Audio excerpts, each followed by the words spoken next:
Bonjour à tous. Le fameux pouce, abonnez-vous, si vous le souhaitez. Boum! Donc, je vous avais dit que j'étais allé donc à la Bibliothèque nationale de France, François Mitterrand, pour prendre tous les, comment dire, tous les papiers officiellement sur Cyzia-Ziquet. Et donc, j'ai tout lu et c'est génial, quoi. Euh, La phrase qui me reste en tête et qui me fait comprendre que vraiment Ziquet est un être atavique, la notion d'interdit, pour lui, n'existait pas. Donc j'en reviens à cette fameuse notion et à l'atavisme, pardonnez-moi. Père et mère, un Albanais, un Grec, un guerrier, un voyageur. La formation de Ziquet a été telle que, si je puis dire, l'Empire ottoman a été quelque chose qui était extrêmement puissant dans la construction mentale de Cyzia. Et donc on se retrouve avec un homme qui, si je puis dire, a été, si je puis dire, à l'origine de, comment dire, la Turquie, l'Empire ottoman, le côté guerrier, le côté latin, le côté albanais et le côté grec, cet ensemble de choses, font qu'il y a eu un atavisme chez ce mec-là qui a perduré.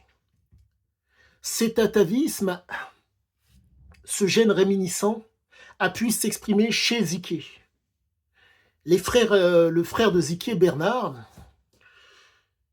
lui, entre guillemets, s'est mis dans les affaires. Les affaires ont été florissantes de mémoire, et je crois même qu'il y a un autre frère qui est devenu plombier, mais qu'importe. Quoi qu'il en soit, l'atavisme qu'avait eu Ziquet, j'ai l'impression que, de par les substances que le père a utilisées, fumée de cigarette, fumette, ça a permis à la prédisposition de s'exprimer. Bon bref, pardonnez-moi. Mais là, on est vraiment face à quelque chose qui est normal.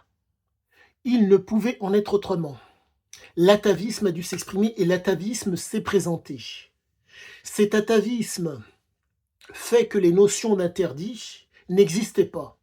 Pour que le propos soit d'autant plus clair, sur un champ de bataille, je vais reprendre les propos de Spaggiari, le voleur du casse du Nice.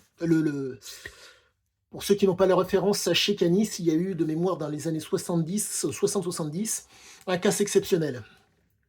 Ce casse a été fait sans, pardonnez-moi, sans haine ni violence. Bref, Spaggiari disait cette chose.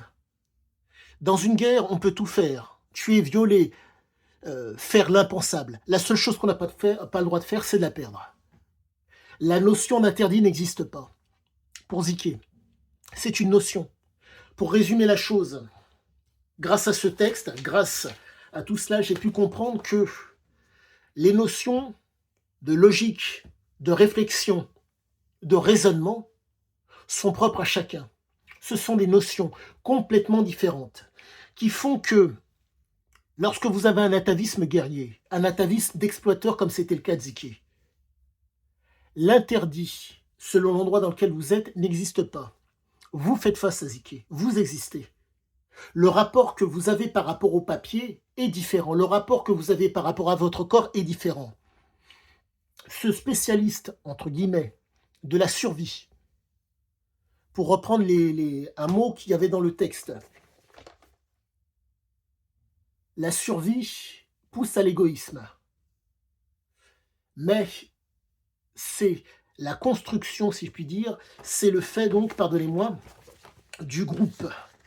Et donc, le succès, le grandiose, est fonction d'un groupe, et pas fonction certes d'un individu. Mais, pour que le succès, le grandiose soit présent, il faut un groupe, un collectif. D'où, si je puis dire, l'amour immodéré de Ziquet pour le football. Et là, pour vous dire, j'ai le nom de la femme qu'il a eue, pardonnez-moi, quand il a fait son passage en Albanie. Elle s'appelle Juliana Bleta. Donc, je continue vaille que vaille mes recherches et je suis extrêmement heureux. Ah, petite chose, petit détail par rapport à ce cher Ziquet. Sachez qu'il avait donc un aigle bicéphale tatoué sur la nuque, en tout cas, qui a été tatoué de mémoire dans son dos, mais en tout cas, il l'avait enfin, qui a été tatoué et d'après ce que m'avait dit la personne qui m'avait passé le bouquin sur, pardonnez-moi, sur l'Albanie, il m'avait dit qu'il s'était fait tatouer sur la nuque en expliquant que si ça doit se finir, c'est là que je veux qu'il tire. Donc si vous voulez, vie aventureuse et vie absolument normale pour un type qui, entre guillemets, avait un atavisme. Il s'avère que les gens des Balkans sont considérés comme, en tout cas d'après ce que disent les journalistes, sont des gens au demeurant violents. En tout cas, l'endroit a amené la violence à cause, par exemple, pardonnez-moi, à cause de Enver Hoxha, le dictateur qui a créé l'équivalent d'une prison à ciel ouverte pour, pardonnez-moi, pour les Albanais. Et ceci explique cela par rapport, si je puis dire, à la violence et à l'agressivité de certains Albanais.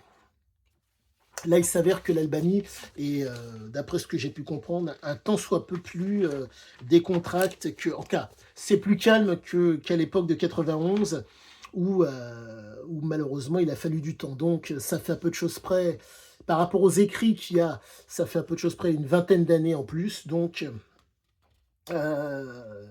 ça devrait être, comment dire, ça devrait être d'autant plus, entre guillemets, si je puis dire, calme. Il y aura moyen de faire quelque chose de vraiment bien, quoi, lors de ce voyage. Donc je suis extrêmement content.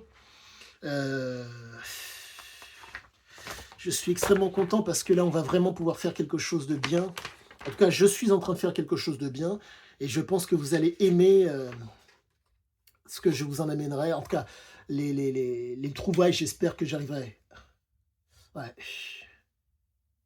Ah, petite chose, voilà la phrase en question. Soi-disant qu'il aurait dit: je suis égoïste en aventure parce qu'il faut survivre, mais je sais que toute réussite est due au collectif. Voilà, petite phrase, si je puis dire, qui pour moi explique l'atavisme de Zeke et qui explique nombre de choses. Sur ce, je vous souhaite à tous une excellente fin de journée et je continue l'aventure. À bientôt.